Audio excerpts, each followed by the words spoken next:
Hello and welcome to Good Morning Thailand. Today we'll be talking about some of the news from across the country and ASEAN. I'm Jay. And I'm Alex. Yeah. And we're going to start with our first story today. Thailand's Move Forward Party dissolved by Constitutional Court. Is this the end of democracy? The Constitutional Court of Thailand has dissolved the Move Forward Party for its efforts to reform the Lèse-Majesté Law, Section 112. The court also banned 11 of its executives, including leaders Pitha Limjaronrat and Chaithawat Tulathon, from politics for 10 years. The MFP's 142 MPs must join new parties within 60 days to retain their status. Amnesty International condemned the decision, calling it a violation of free expression and association. Following the dissolution of MFP, vowed to continue its mission, sharing a video message of resilience. Yeah, this is, bad news. Sad news for what we would consider a fledgling democracy here in Thailand. This is definitely a step backwards.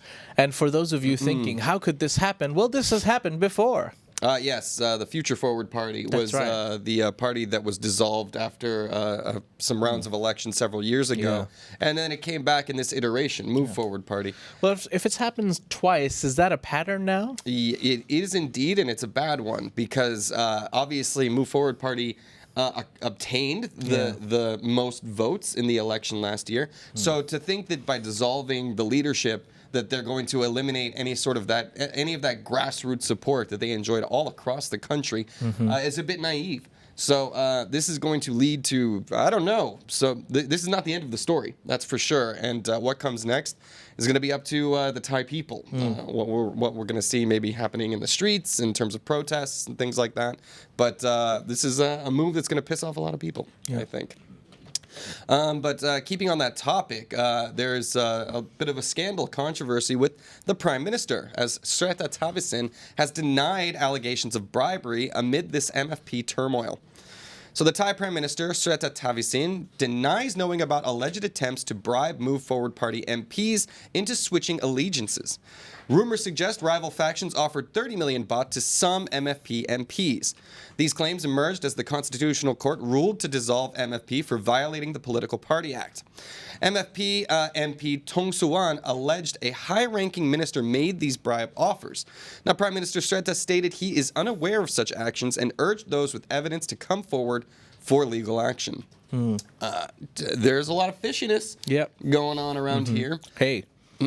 When there's a dissolution, people need to fend for themselves. And a lot of those MPs, allegedly, would be considering what their next move is. And if there's a little money involved, then it might be able to tempt some people to do something illegal. Corruption in politics? What? Corruption. Illegality in Thailand never happens. Yeah. I just want that to be known. Yep, it is known now. But no, it's definitely a shocking state of affairs because these guys have to pick new parties if they want to maintain their seats, which is obviously that begs a lot of questions there too. So this is something unfamiliar to many actual democracies around the world, I would say, allegedly. Democracy. But yeah, it's the dissolution of parties is not something, especially as it's becoming a pattern now. This is not a long-term solution, I think, and I assume this will be a Hydra situation. You cut off one head, you're going to see some others grow back. Yeah, tough stuff. Hopefully not a Hydra situation. Anyways, we're going to move on to our next story. Staying on the topic of corruption, 4.8 million baht has been seized from former Thai deputy commissioner. Now, who says policemen can't be millionaires? Well, the Anti-Money Laundering Office has seized 4.8 million baht in life insurance cash surrender value from former Deputy Commissioner of the Royal Thai Police, Surachat Big Joke Hakpan and his wife due to suspicions of using gambling proceeds to pay for the policy. Big Joke and 4 officers were removed from their positions over alleged online gambling links. Despite contesting the removal, the Police Ethics Protection Committee deemed it lawful.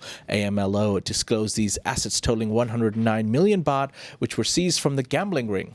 Big Joke can still appeal to the administrative court within 90 days. How the mighty have fallen. Big Joke used to be in the news all day, every day with the high-profile cases, and now he's avoiding gambling and bribery charges and whatnot. Yeah, and that's a whole lot of money to be seized from what is supposed to be a public servant, right? Yeah. Like, so, yeah, like you said, who says they can't be millionaires? Apparently AMLO says they cannot be millionaires. And for those of you unaware, you might think that we're trying to be cheeky by calling him Big Joke. That's his actual name, by the way. Yeah, it is. I mean, that's some irony right there. Yeah. But his own nickname chosen by himself. Anyways, some more weird, unfortunate political news coming our way as the Thai parliament has rejected the legalization of pornography and sex toys. Oh. Sad. Now, Thailand's parliament rejected the Move Forward Party's proposal to legalize professions related to pornography and sex toys due to concerns over explicit advertising and potential conflicts with Muslim religious principles. Now, MFP MP Lim Jitakorn aimed to revise Section 287 of the criminal law to allow legal production and distribution of such materials. MFP argued the ban violates rights and freedoms, while coalition MPs opposed it, citing potential negative societal impacts. The proposal was rejected by 284 votes to 145. Now, another MFP, MP Chitwitset, expressed determination to continue advocating for the proposal. Rough day in the news for MFP, man. Like, a lot of their policy initiatives are being shut down. Of course, the party itself will not be dissolved. Yeah. Sad stuff. But what do you make of this? The whole pornography and sex toys in Thailand. Is this a big issue? I feel like it was something that, considering what's going on in the country at the moment, I mean, it's not really a priority, but it's probably something that should have just been made legal a long time ago. Yeah, I mean, it's such an unofficial aspect of tourism here in Thailand. Sex toys and pornography. Yes. So sex toys, all right, look, what people used to have self-pleasure is up to their own business. Pornography, is that like making pornography or just watching pornography? Both. There would be like content creators for OnlyFans would be allowed to legally operate and pay taxes here on their earnings. Now, there are plenty of people skating by, but not eligible for the digital nomad visa at this point. Yeah. But yeah, I don't know. Let us know what you guys think in the comments about that particular issue. All right. On to our next one. On to our next one. Is it me? Yes. All right. Well, ladies and gentlemen, Hyundai to invest $28 million in Thai EV and battery facility. Well, we all thought Tesla is taking over Thailand. Well, hold my beer. Hyundai Motor Company will invest 1 billion baht to establish an electric vehicle and battery assembly facility in Thailand, starting production in 2026. The investment aims to leverage Thailand's strong supply chain, sourcing at least 1/3 of raw materials locally. The country's EV market, dominated by Chinese manufacturers like BYD and Great Wall Motors, is expanding rapidly, with Thailand accounting for 55% of Southeast Asia's EV sales in Q1 2024. This move supports Hyundai's strategy to tap into the booming EV sector and support the local industry. I mean, when I think about electric, I think about Hyundai. Yeah, you know, it's funny. Said no one ever. In America, we say Hyundai, like Sunday. Okay. That one threw me off when I went to Australia, and everyone's like, Hyundai! Like, threw me off. But, yeah, it's the major investment that all car companies are making at this point, because it does feel like the future. Now, there are environmental impacts to creating these lithium batteries for these cars as well. But nothing's ever good enough for you, Alex. I mean, there's no wokey. You can't make me happy. Yeah. But no, it is encouraging to see so much investment going into this sector, and hopefully the technology will have an overall beneficial impact on the environment rather than the other way around. But also jobs. Lots and lots of jobs. Yeah. So that's a big investment being made here in Thailand. So that'll help boost the economy, regardless of environmental impact. Hyundai. All right. Now, anyways, on to our final story of the day. A sad one, as the royal cremation ceremony for Prime Minister Srettha Thavisin's mother has just taken place. Now, Chotchoi Thavisin, mother of Thailand's Prime Minister, was honored at a royal cremation ceremony on August 6th. His Majesty the King appointed General Surayut Chulanont to represent him. Attendees included General Prayut Chan-o-cha, former Prime Minister Thaksin Shinawatra, and other notable figures. Born in 1928, Cho Choi had distinguished a career in interior design and served at the Turkish embassy before dedicating herself to her family. She raised Srettha after his father's early death, guiding him to success. Cho Choi passed away on July 21st at the age of 95. A full life.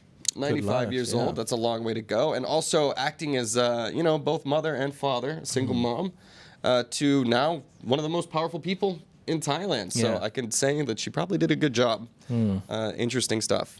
Now, on to our last story of the day, which is taking us over to Malaysia. Now, Meta, led by Zuckerberg, has apologized for removing Malaysian PM Anwar's posts in error. Now, Meta Platforms apologized for mistakenly removing posts by Malaysian Prime Minister Anwar Ibrahim, in which he expressed condolences to Hamas officials about the assassination of Ismail Haniyeh. Meta attributed the removal to an operational error and restored the content with a newsworthy label. This incident marked the second time Meta had mistakenly taken down Anwar's posts regarding Haniyeh. The Malaysian government criticized the takedown as unjust and discriminatory, emphasizing Malaysia's strong support for the Palestinian cause and warning of potential actions against social media companies blocking pro-Palestinian content. This is pretty shocking stuff because obviously the West has a very strong opinion about Hamas. This leader was recently assassinated over in Iran. So the Malaysian leader has expressed condolences directly to that organization, which is considered a dangerous organization by Meta. However, this is not just some guy saying some radical opinions online. It is the leader of a nation representing an entire people. Now, the other thing that I think is interesting about this is that the leader of the nation is also getting caught up in algorithmic problems. So there is something a bit democratic about that.